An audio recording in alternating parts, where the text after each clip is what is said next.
I am from a small town, the kind where you're in the same class with these same kids from preschool through graduation. I was never popular and I had my fair share of bullies, but never as bad as one kid in my class, Max. He was on the shorter side and had these little round glasses with his hair slicked to the side, like he was right out of a movie cast as the stereotypical nerd. He kept to himself and didn't really interact with others if he could avoid it. Fast forward to 8th grade, when we were paired as lab partners and had to sit at the same table together every day for the entire year. I considered myself a nice person and always went out of my way to make sure that I wasn't rude to people, especially people who hadn't done anything to deserve it. So of course, I was friendly and happy to be his partner, as long as he did his fair share of the work. The year came and went, but he was shy but polite, and we got along fine being partners. 9th grade started and I had a lot of troubles at home with my birth father, so I chose to move in with my mother a few towns over. Mine was only about 30 minutes away, but I had to start at a completely new school a month into my freshman year, and honestly it was scary. I may not have been popular at my last school, but I did have several friends who I loved and missed dearly. My mom would often drive me to the other town to see my friends and hang out, and I also started making new friends at my new school.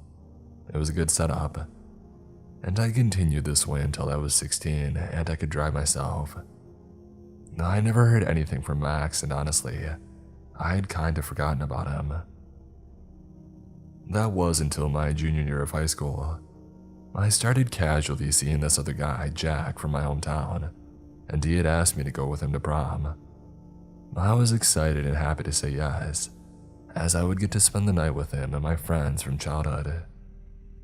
A couple of months before prom, my mother told me that there was a new lady at her job, and she was asking about me because her grandson was seeing me, and she wanted a picture so that she could put a face to my name. My mother knew Jack and knew that this wasn't his grandmother, so she had asked his name, and when you know it, it was Max. My mother showed her a picture of me and said that she had on her desk, and the lady went on her way. A few weeks later, she asked for the color of my prom dress so that she knew what to get Max so that we could match. My mother was confused but told her that it was pink.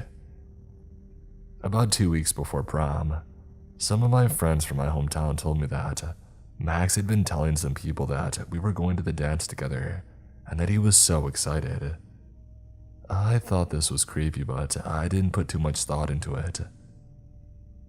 The night of the prom, I picked Jack up and we headed over to the school and would find Max and his grandmother waiting outside the entrance so that she could take pictures of us before we go in.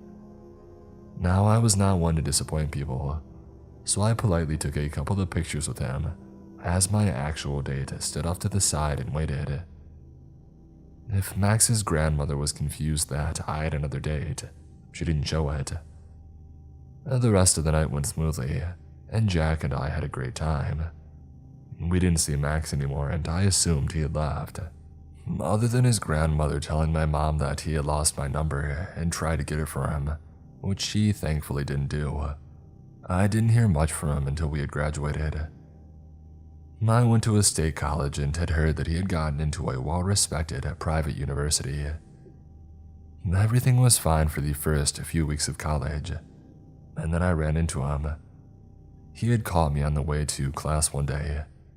I was polite and asked him if he was a student here too, which he was, and I chatted with him for a minute before hurrying off to class. It was a relatively harmless interaction, but it still creeped me out a bit since I knew he got into that other school and wondered why he had chosen to go to a state college. For the next few months, I ran into him almost daily. He always wanted to talk and never seemed to be with anybody else. I found out from some girls in my dorm that he had been hanging around asking about me and trying to figure out my class schedule and where I would be and when.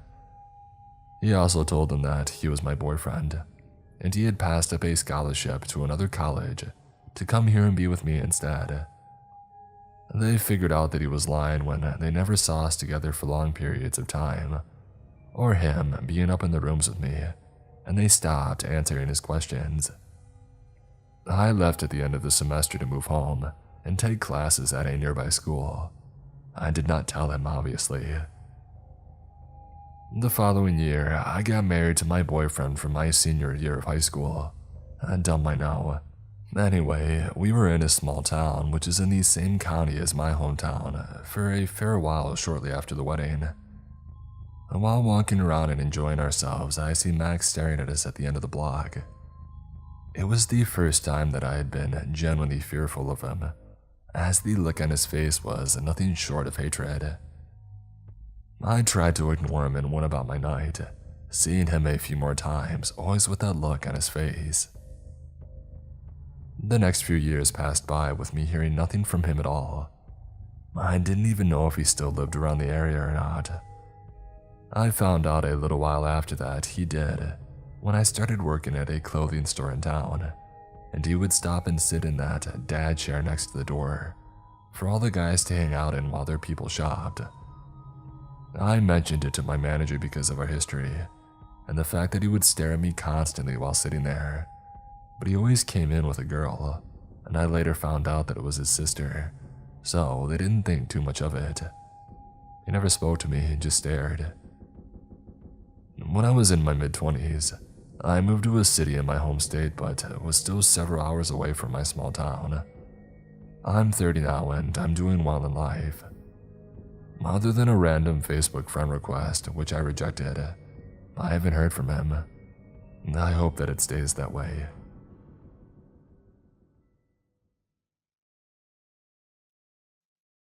"3 days ago, my old man went out of town. The first night, I heard what I assumed was a large critter. As of 4:13 a.m. when I posted this, I think they're gone for good. And this is long but recent and a true story. I want to say that I'm glad they left or knew that I was armed and not worth the attempt to break in, whatever reason. 2 nights ago, I was awoken by my dog between 11 and 3 a.m. at most. He kept me near when I got up and made a low, aggressive growl facing out of my room, but he kept close to me. He's never done this before, and I've worked with canines for years. This gave me a gut feeling in that I heard it. Someone talking. In my yard, no more than 20 feet by the sound. Low mumbling, bad whispering. I was blaring Return of the King. Yes, extended. I need to add that I've had childlike hearing at my age for context. If you speak in a one-floor home with 2 doors closed at a whisper, I could probably make out the words. He went quiet when I opened a drawer too loud to grab my hidden 380, chambered around and noticed a shadow passing by the light outside, and the blurred window. I had blackout curtains. Home was clear. All the doors were locked. Nothing odd so, but my dog peeled out. I held my flashlight in one hand, went his way, and called him to the other side. He was gone, but I guess they knew I was home and they had run on foot. I went around with thought, okay, I'm probably good. Well, Florida continues to be Florida. Night 3. My dog does this again in the same frame, waking me up, and at this rate, I had just got the 12 gauge. My dog was acting far more protective and gave me the dog body language for major threat. Need the pack, can't handle alone. I froze for a moment. 2 people now. This is not good. They must intend to violently take whatever they could be after. It wasn't a one-on-one. I can't risk getting the look. At this rate, they mean business and had to be armed to scope out a place with a Ring doorbell. 60 pounds of muscle of a dog and my grown butt with a lifetime of handling guns. In the yard around 2:30 a.m. for a second night, they knew I and my dog were home but clearly had a goal. This time, voices were behind the home. My dog then pulled a frickin' Leroy Jenkins. He gave off the most aggressive, loud bark that I've ever seen any dog do and ran to the wall. I ran to his side and yelled, "Mess them up, they're dead men." Now stuff's clicking for me. This was planned and professional. I check every inch of the property with the shotgun. My dog was worked up and spooked but calming. I'm buying a mistake for this one, and a good one. I went inside. I literally kept that gun on me chambered and in reach of my bed. I barely slept that night. Day 4. I did a bit of looking around for misplaced, slightly moved objects or scratched up locks. Yep, one trash can by the gate was rotated 180 degrees, with the handle facing me, not the wall as it's always been placed. A few crushed, dead twigs as I went back.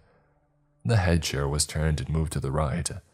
A clearly odd thing as that table set is symmetrical, so it's glaringly obvious out of place if you live there. The ring and my neighbors so far show nothing, but any of these guys had to have known he left. Knew his son lives there, that the dog would eat them and is huge. I had a gun and I even announced that I was armed, yet they came back with backup. And then the dude came back up, moved stuff I didn't know till my Marine buddy told me to check if so much as a rock was out of place. It's a way to gauge the person's awareness, presence, I guess. Whatever your goal was, I hope you don't come back and I hope we never actually meet face to face. Otherwise you might actually be in trouble. When I was in high school, I was like 16 at this time. I had a friend Lisa and a second friend Zoe. Lisa had like a lot of money and her huge house was located right next to our high school. So every time we had a break or anything, the three of us would go there. And we would also have a lot of sleepovers at her house. It was this huge, rich people house, so it was awesome to stay there. So one day, we decided to stay the night there, and the three of us plus Lisa's little sister Anna, and their mother was gone for the night. We decided to put on some PJs and watch scary movies for hours. Anna went to bed before us three, and we just stayed in the living room watching TV. At one point, the alarm goes on, and it happens sometimes, so Lisa just ran to turn it off and that was it. But then like 10 minutes later, the alarm goes off again, and it scared us, because it's really not supposed to. Technically, the alarm was made to ring only when humans would come by, because the house was located in the middle of the forest, so we all knew that sometimes animals would come by the house. It had happened before. So when the alarm was installed, it was calibrated for humans only. It was the second time that it rang. We started to get a little bit scared, so we went upstairs, opened the windows to look at the garden all around the house, and there was nothing. We even went on the balcony in the middle of the night, nothing. I was alone on the balcony at some point, and the alarm went on again, and the automatic lights around the swimming pool had turned on. That meant something was around it, and I was just above it. I got so scared that I got on my knees and stayed there until my friend deactivated the alarm and the lights, and I ran inside of the house. At this point, we were really scared and started thinking about what it could be. If it has to be any human, all of our lights were on, so they knew where we were. We turned all the lights off, and all four of us went hiding downstairs in the kitchen, without our cell phones. I don't even know why, not even one of us thought about taking at least one of them. So we were there, lights off, scared in a huge house, with windows everywhere that we could look. And the alarm went berserk again. Anna screamed and Lisa took her with her, reassuring her while walking to shut the alarm off.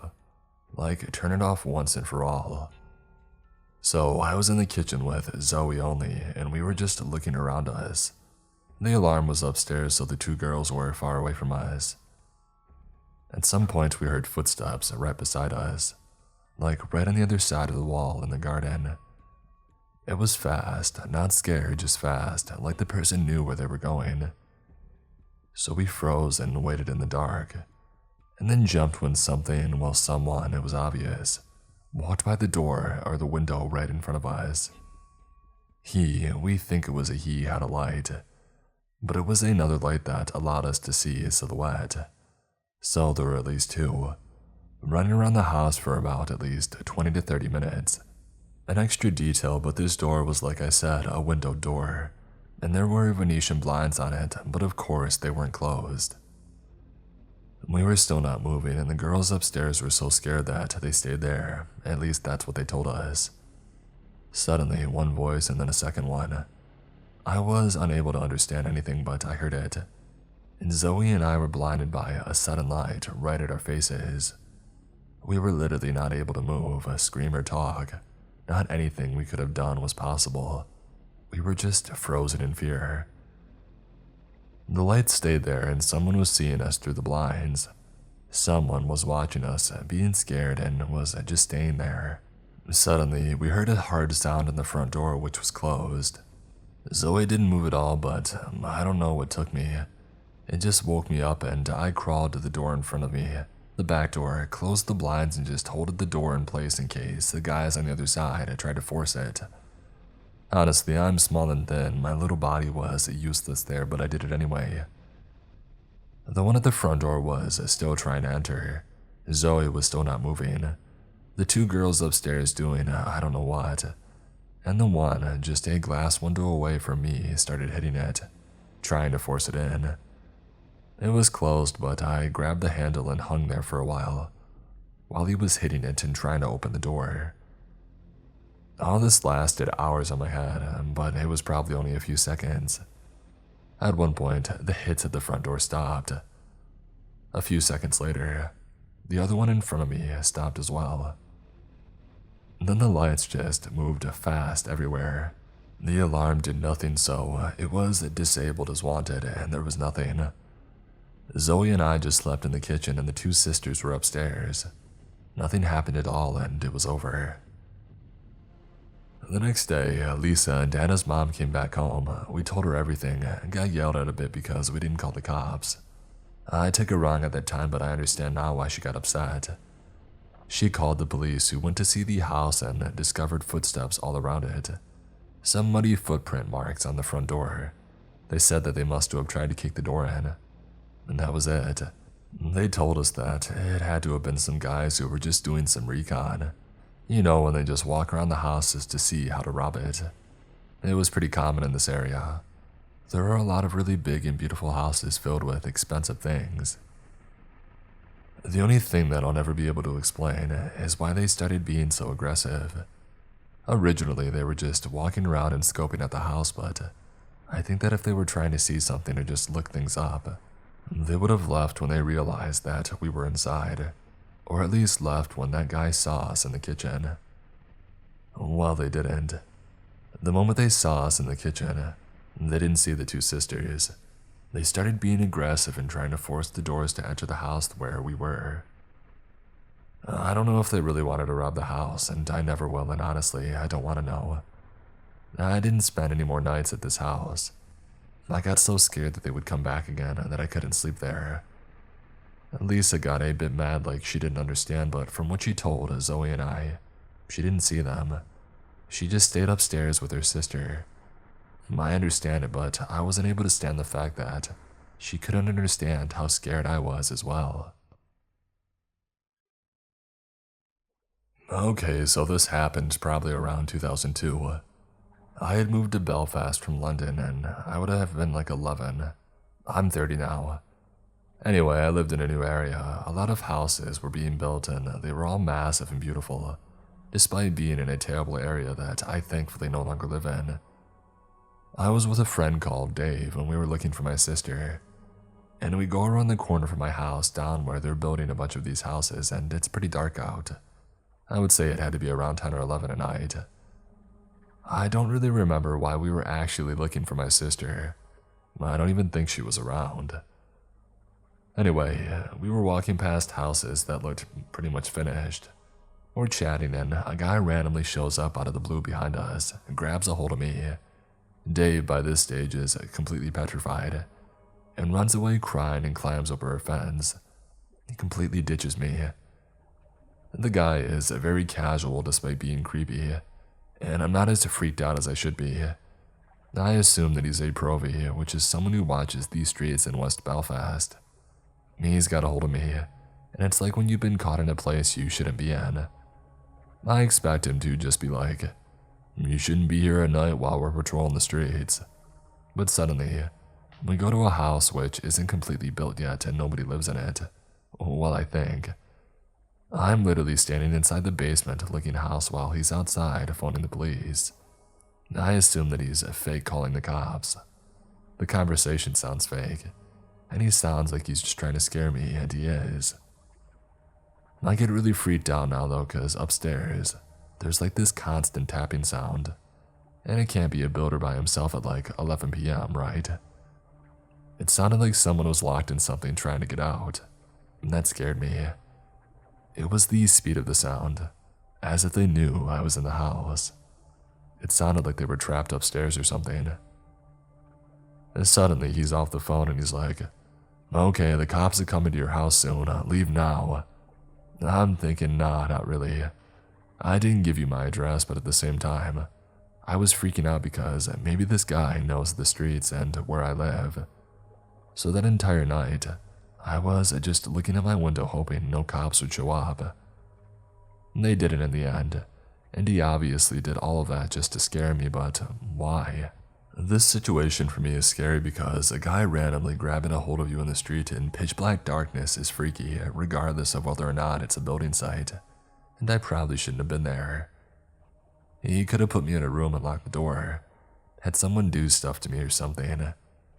I've always wondered, like, why was he there? What was he doing? Afterwards, I was so scared to go out at night in the area unless I had someone with me. Truth be told, there were a lot of issues in the area, and I'm guessing that guy and a bunch of other guys were acting like undercover cops, since the cops weren't usually comfortable coming up to where I lived, since they would usually get bricked. It comes from the troubles. Looking back though, I think the entrance was blocked off, and we weren't actually allowed in there. Considering the situation, I was actually pretty calm compared to my friend, and I have terrible anxiety. I think I just assumed that this guy wasn't bad. But again, on any given day, he could have been bad. This all happened in the sake of about 5 to 7 minutes, that it was hard to fully digest what was going on at the time, and it reminded me a little bit of the film Audition. Obviously nowhere near as freaky, but the sound upstairs, it was similar to the guy in the scene of the audition. If you watch the film, you'll know what I mean. And if you haven't, you can probably understand that this situation was just weird and freaky.